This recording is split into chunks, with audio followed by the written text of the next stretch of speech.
Pour qui et pourquoi une saison 2 du podcast de la double reconnexion? C'est à ces deux questions que je vais te répondre dans ce nouvel épisode que je continue à numéroter depuis le début, ce qui veut dire que même si c'est le début d'une saison 2, c'est l'épisode numéro 36.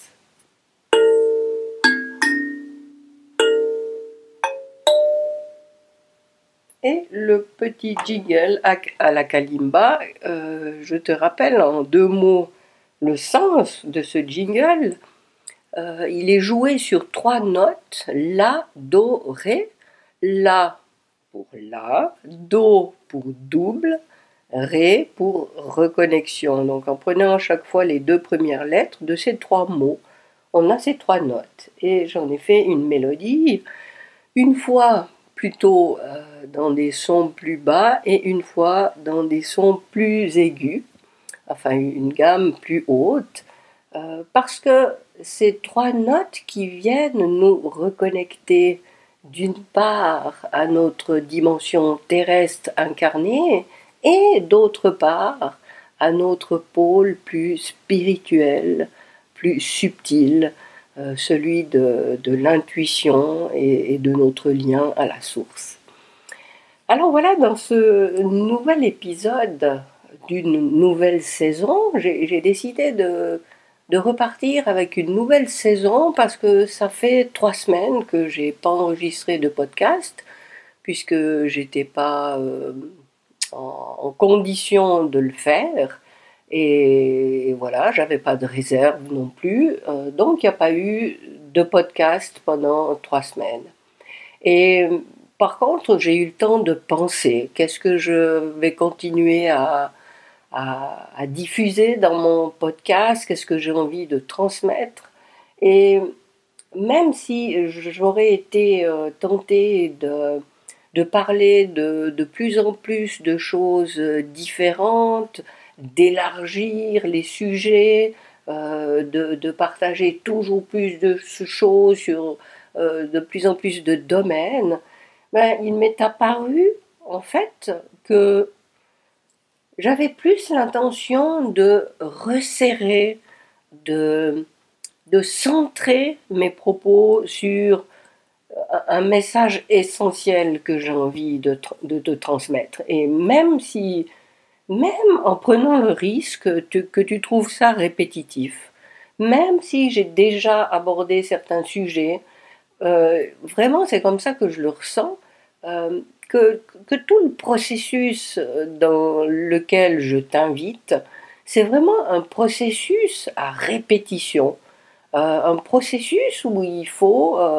faire les observations, l'introspection, vraiment prendre sa loupe et s'observer dans son quotidien, dans ses actions, dans ses réactions, et encore et encore, pour aller identifier toujours plus, toujours mieux, quelles sont les motivations qui sont évidentes, quelles sont celles qui sont beaucoup plus sous-jacentes, inconscientes, identifier les croyances qui nous guident dans nos choix, dans tous les choix qu'on fait par dizaines chaque jour, et d'aller toujours avec cette observation, justement déceler si c'est quelque chose que je valide consciemment, ou est-ce que je suis victime de ces actions, de ces réactions que je peux avoir? Est-ce que je suis en pilote automatique la plupart du temps, la plupart de ma journée? Ou est-ce que je fais mes choix de façon consciente, éclairée, alignée? Et donc ça, c'est le pourquoi. Pourquoi je fais ce podcast, et d'ailleurs pourquoi je fais tout ce que je fais dans mon activité de la double reconnexion. Donc ça, c'est le pourquoi, parce que, et là je me permets de parler un petit peu de moi, parce que j'ai beaucoup souffert de ça pendant des années. Il m'a fallu attendre 50 ans pour avoir une ouverture de conscience sur un niveau subtil de mon existence qui m'apporte tellement de réponses à mes interrogations. Et jusque-là, j'étais enfermée dans des modèles, dans un fonctionnement qui m'a été inculqué par mon éducation, par tout ce que j'entendais et ce à quoi je voulais répondre. Et oui, c'est seulement à l'âge de 50 ans que j'ai compris qu'il y avait une dimension de ma vie que j'avais pas voulu écouter jusque-là, qui me disait, mais ta vie, c'est toi qui l'as créée, c'est toi qui décides, c'est toi qui fais tes choix, et assume les choix, assume tes envies, assume ce que tu veux voir se manifester dans ta vie. Et à partir de ce moment-là, vraiment tout a changé, et c'est tellement incroyable comme transformation dans une vie. J'aime bien dire que justement, c'est comme si j'avais vécu jusque-là dans une cocotte minute, et tout d'un coup, j'ai trouvé le moyen d'enlever le couvercle de cette cocotte minute et de voir, mais avec délectation, qu'il y avait tout un monde qui existait bien plus loin que cette cocotte minute. Alors voilà pourquoi je fais tout ce que je fais et en particulier j'enregistre ces épisodes de podcast. Ensuite, pour qui je le fais? Eh bien, pour les femmes au foyer qui se sont oubliées. Alors, j'ai pas envie de dire que ça peut pas intéresser quelqu'un d'autre. Par contre, c'est la situation que j'ai vécue, c'est celle que je pense connaître un petit peu. Je pense que je comprends mieux comment on peut en arriver à cette situation, et voilà pourquoi je m'adresse aux femmes au foyer, parce que effectivement, je crois qu'il faut, on correspond déjà au départ à un certain type pour, euh, pour valider et être d'accord d'être dans ce rôle dans notre vie.